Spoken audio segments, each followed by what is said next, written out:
And then you have other things,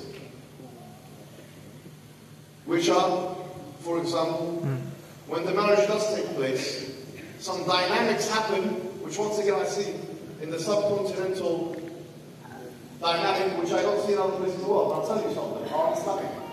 For example, the man and the woman and the mother of the man, they all live in the same house. I mean, there's nothing wrong with this. No problem. Yes, no problem. But then the mother starts acting like husband number 2. But I want to ask a question. What right did Islam give her to be husband number 2? That's my question. And then what happens is the man is too weak to say, stop, this, she has her rights, you have her rights, and whatever. And what ends up happening is resentment starts to build in the heart of the wife. She starts hating the mother. And then you have family breakdown. You want to know why families break down? It's because you're putting too many people together in the place. You're not giving people enough space. You're smothering them together.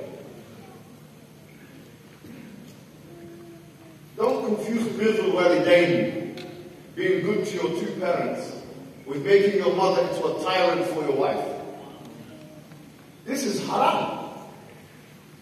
And your wife doesn't need to follow a single thing your mother says, by the way. I'm just being honest. You thought I was going to come here speaking about feminism. I've been speaking about feminism, and I don't mind speaking about feminism. I'll come to feminism. But we need to start with the elephants in the room. It says, Al-Rijalu qawwamun 'ala an-nisa. It doesn't say the mothers are qawwamun 'ala an-nisa, it doesn't. So bullying tactics and heavy-handed tactics have become a culture now, and everyone's okay with this. It's not okay. And it doesn't serve any purpose. You need to be able to, as a man, as a true man, real man, you need to be able to divide the space that your mum has and the space that your wife has. If you can't do that, you're not really a man. You're lacking in justice. You're lacking in strength. This is the case. But on the flip side, we are now seeing feminism creep into Pakistani society. We are. Especially among this secular liberal classes. And you'll have a woman who she claims that her husband is telling her what to do, and he is bullying her, and he's doing this and he's doing that, and the patriarchy and exploitation, and all these words. And she herself has a little maid that's 7 years old. Don't you see that? You don't know about this situation. It does happen. She has a little girl that sometimes she abuses her and she slaps her. And in more extreme cases, she'll stop her from going to her family. And then she goes to her friend's circle and says, you know what? There's a real bad patriarchy out there and men need to be controlled. And then she has a little maid that's an 8-year-old little girl that she's spanking her and shouting at her and hitting her and abusing her.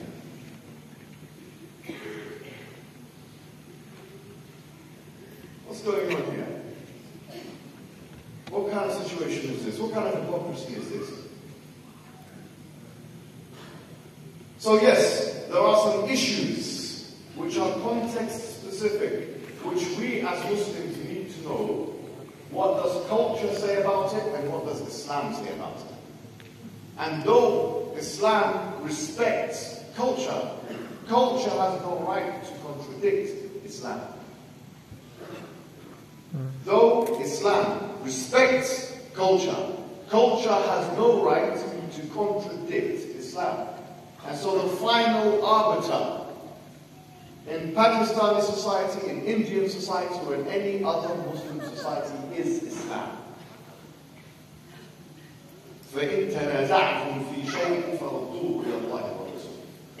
If you differ in something, bring it back to Allah and the Messenger.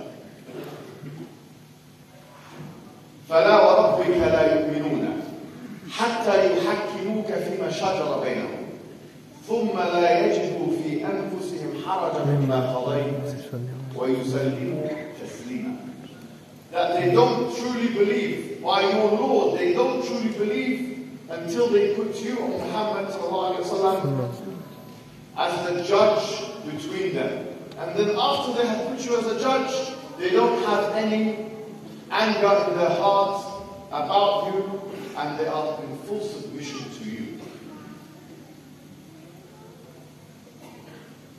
So Islam is a religion which defines gender roles in a very clear and categorical way, still yet giving some pragmatic maneuverability to both genders.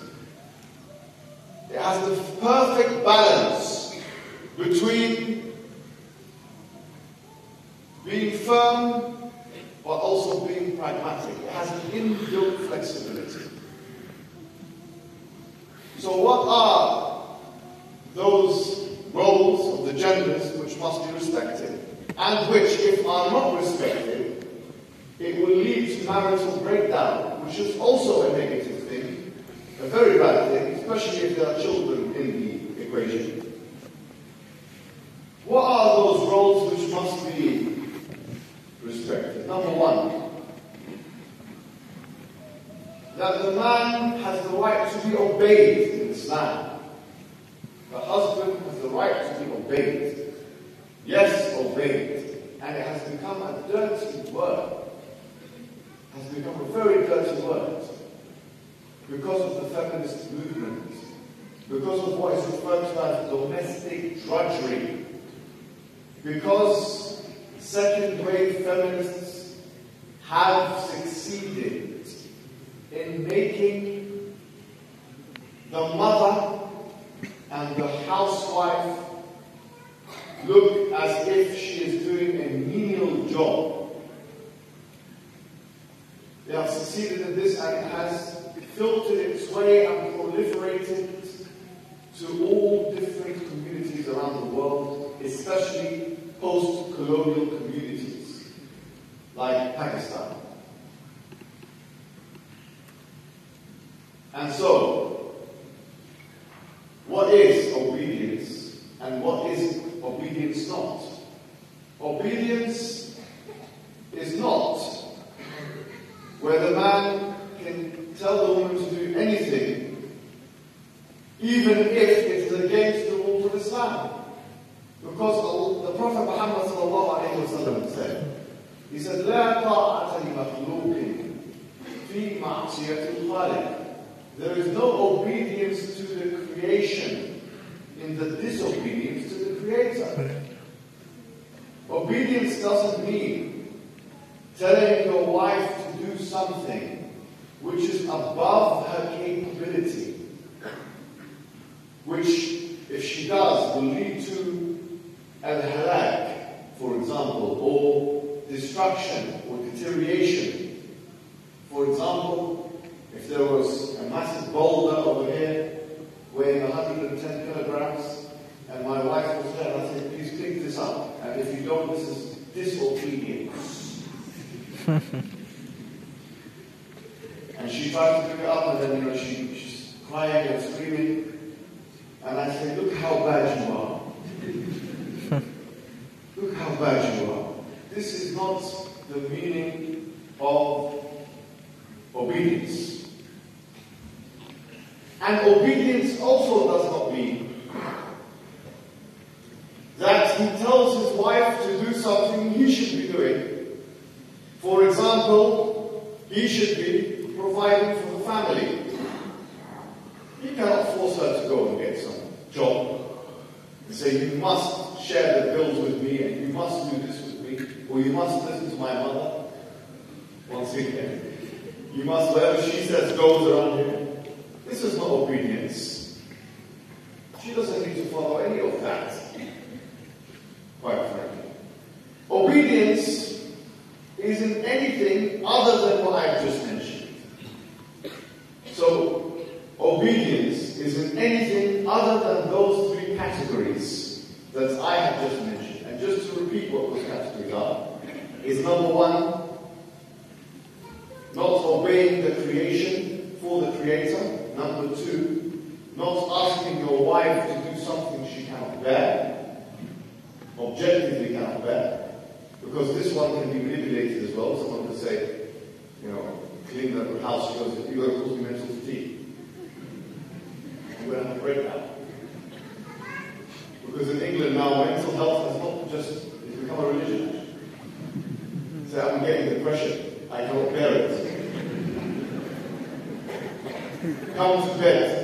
This is causing me pain. This is causing, okay. Causing me pain, it could be causing legitimate pain, but I'm saying this is causing me mental pain. If she's causing her so much mental pain, maybe she should be with him. Right? And that could be a legitimate cause. Of course, it could be.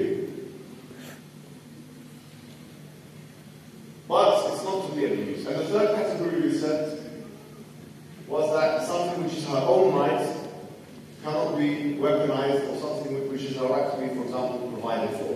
He can't tell her to go and do that. He should be doing that for her. So these are the three categories. On the flip side, there are some things that the man has to now provide. The man, you must be very affectionate to your wife, romantic. This is how the Prophet was. He was a very affectionate man, very playful man, very nice guy. Some men are very cold. You're in the house and you're just standing there like that, and you expect your wife to love you and to be with you and not to look at any other man, but this is what you're like. You don't say a good word to her, you don't take her anywhere. There's so many nice places here in the world. I saw the big mosques, one of the most beautiful mosques in the world. Bach Mosque. Unbelievable mosque, really. One of the best in the world. I've never been to it. It's like one of the best ones I've been to in the whole world. Maybe your wife doesn't want to see you in this miserable all the time. She wants to see another nice, beautiful mosque. And if you don't want to see each other so badly, maybe you can go out at night with the smoke is surrounding everything. You won't be able to see a thing. You can inhale some of those fumes. Get you high as well. Some of those like smoking a cigar or something or a pipe. But you have to be affectionate, you have to be loving. Yes, you do. And you also have to be respectful to her family and to her community. And this has been more of a discussion to the guys. I don't know why I've focused, because usually my content is about feminism. This one, I thought I'd change it up a little bit today. Try and restore some balance. With that, I will conclude. Assalamu alaikum wa rahmatullahi wa barakatuh.